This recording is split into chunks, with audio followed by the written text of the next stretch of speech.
Qu'est-ce que l'agnosticisme et comment peut-on le considérer? C'est ce à quoi nous allons tenter de répondre dans cette émission, conclusion de notre série sur l'agnosticisme, la foi et la raison. Étymologiquement, l'agnosticisme, composé du a privatif grec et de la racine gnosis signifiant connaissance, signifie donc l'absence de connaissance de Dieu. L'agnostique est celui qui suspend son jugement vis-à-vis de la question de l'existence de Dieu. Il ne se prononce pas à ce sujet, sinon pour affirmer soit qu'il n'est pas possible, voire qu'il ne sera jamais possible, de trancher cette question, soit qu'il n'est personnellement convaincu ni par les arguments des croyants, ni par ceux des athées. On distingue alors déjà plusieurs profils d'agnosticisme. L'agnosticisme temporaire, correspondant à la position selon laquelle nous ne sommes pour l'instant pas en mesure de nous positionner avec certitude sur la question de l'existence de Dieu, mais qui ouvre la possibilité à la découverte d'un nouvel argument permettant de trancher la question, et l'agnosticisme définitif, correspondant à la position selon laquelle il est à jamais impossible de se positionner avec certitude quant à l'existence de Dieu. Intéressons-nous d'abord à l'agnosticisme définitif.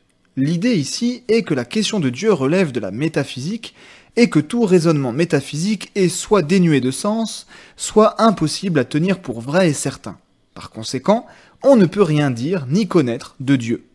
Une telle thèse peut se justifier par différentes positions philosophiques, parmi lesquelles le kantisme, l'empirisme, le scientisme ou encore le scepticisme si on élargit un peu. Le souci avec l'agnosticisme définitif, c'est qu'aucune de ces positions ne parvient à le justifier, et ce pour la simple et bonne raison que, comme nous avons pu le voir au cours des différentes émissions qui leur ont été consacrées, elles aboutissent toutes à des contradictions et n'apparaissent donc pas valides. Ainsi, l'agnosticisme définitif est injustifiable et indéfendable. Il part de présupposés gratuits et contradictoires et devient purement dogmatique alors même qu'il prétend justement s'opposer au dogmatisme. Mais qu'en est-il de l'agnosticisme temporaire? Il s'agit là plutôt d'une position provisoire, d'un « en attendant que » qui peut s'expliquer et se justifier, soit parce que je n'ai pas terminé d'étudier la question, et que je réserve donc pour l'instant mon jugement. Il s'agit là d'un raisonnement prudent et humble, mais qui n'a pas vocation à durer. Je ne parlerai pas ici de celui qui n'entamerait pas de réelles démarches de réflexion, souvent par manque d'intérêt. On pourrait discuter de l'importance de la question de l'existence de Dieu, mais la dimension du choix personnel occupe là une place essentielle, et nos choix n'étant pas nécessairement rationnels, nous ne nous attarderons pas sur cette question. Soit sinon parce que j'estime qu'en l'état actuel, je ne dispose pas de preuves suffisantes pour me positionner sur cette question. Cet agnosticisme peut donc durer tant qu'aucune preuve, dans un sens comme dans l'autre, ne permet de trancher définitivement la question. Le cas du raisonnement prudent ne me paraît pas particulièrement problématique, et j'encourage effectivement chacun à faire preuve de prudence et de sérieux avant de se positionner par rapport à une question. Ce raisonnement pourrait devenir problématique s'il durait et perdait son statut de position temporaire, mais nous tomberions alors très proche du deuxième profil de l'agnosticisme temporaire.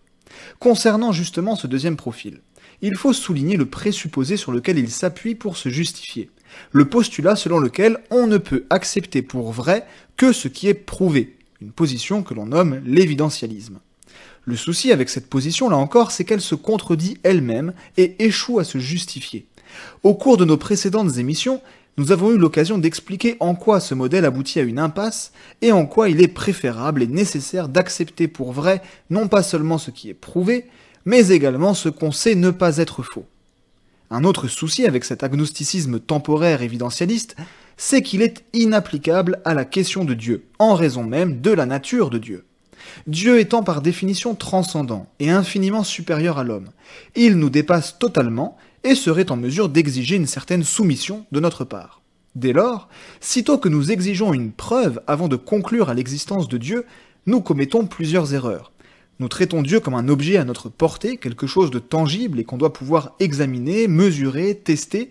Ainsi, nous ne nous soumettons pas à Dieu, mais nous souhaitons le soumettre à notre jugement, le faire rentrer dans des cases qui ne lui correspondent pas, nous positionnant par là non pas en dessous de lui comme nous le devrions, mais au-dessus comme si nous lui étions supérieurs ou avions un droit sur lui.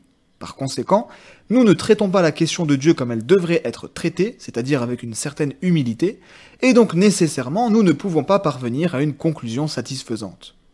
Pour conclure donc, l'agnosticisme, qu'il soit définitif ou temporaire, semble ne pas pouvoir se justifier, aboutir à des contradictions, ou faire preuve de mauvaise foi en traitant la question de l'existence de Dieu avec une approche inappropriée.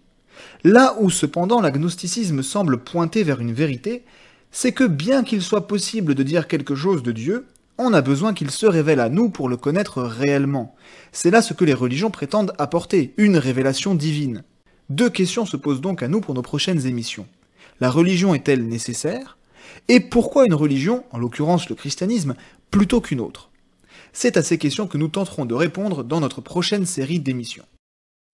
C'était Curious, j'espère que cette vidéo vous a plu, n'hésitez pas à me faire part de vos remarques et questions dans les commentaires ou par mail, pensez aussi à aimer la vidéo et à vous abonner pour soutenir la chaîne et être tenu informé de ses nouveautés. À la semaine prochaine.